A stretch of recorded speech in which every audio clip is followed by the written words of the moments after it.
Okay, folks, your turn. If you have any questions or comments, anything you'd like to add to this, here's your chance. Or remain silent forever.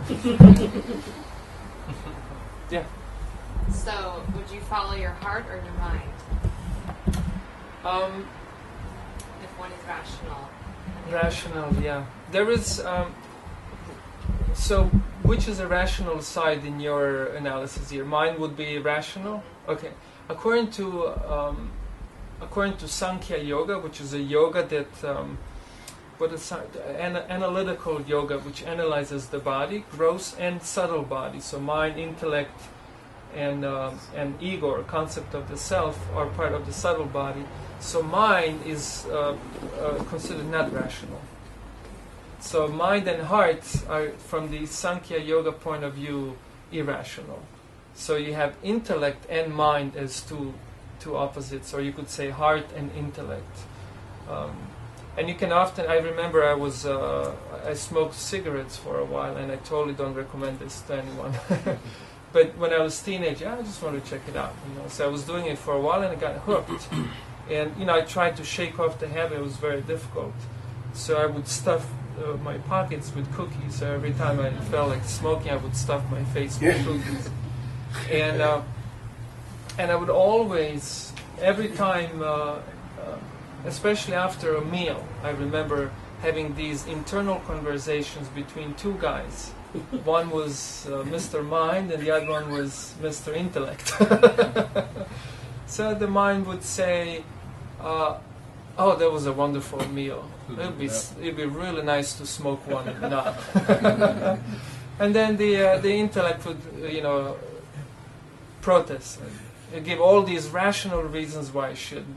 It's expensive, you already suffered a lot, you're coughing, blah, blah, blah. Anyways, you can't afford it, it's an expensive habit. And I never had a job in this life, which I'm very proud of. Beat the system.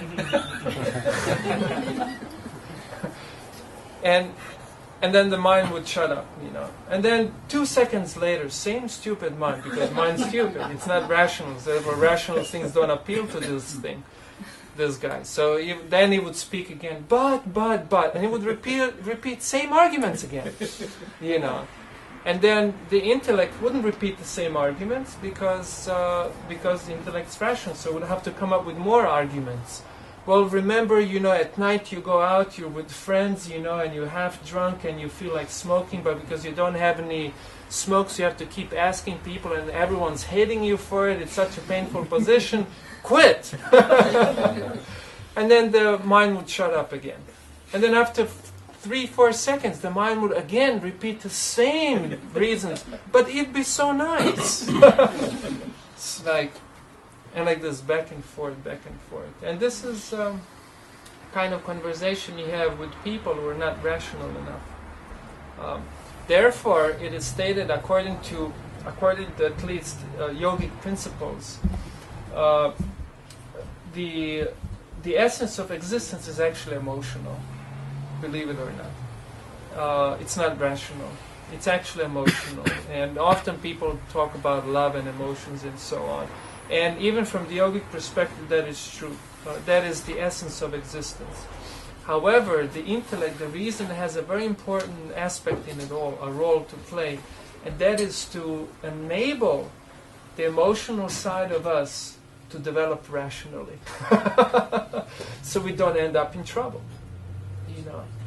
And that's the point of philosophical evaluation, to really understand, how can my love, how can my emotions, how can I as an emotional being develop rationally and unlimitedly? Which is one of the reasons why I became a monk. It's counterintuitive. You think, if I run off with, a lot of items and things and girls and whatnot, that'd be it. It's right there, But, I still hold the same attitude, same inspirations, that I want to maximize my life experience. But to me, it became quite obvious that I should really work on the ability to rationally guide the development of my loving side. Yeah, so that's the eternal contention between the two. And the yoga begins with yama and niyama are two first steps of yoga practice. Ashtanga yoga, 8 limbs of yoga, begin with these two. And this is that there are sets of do's and sets of do nots. So in this way you strengthen your reason. So you're able to, when your intellect intelligently tells you, look, that's not reasonable to smoke cigarettes. So you say, okay, no problem. But if you don't have that side developed, then just the mind overpowers and you continue to do dumb things again and again and again and yet again. Like that. Is that cool? Yeah. All right.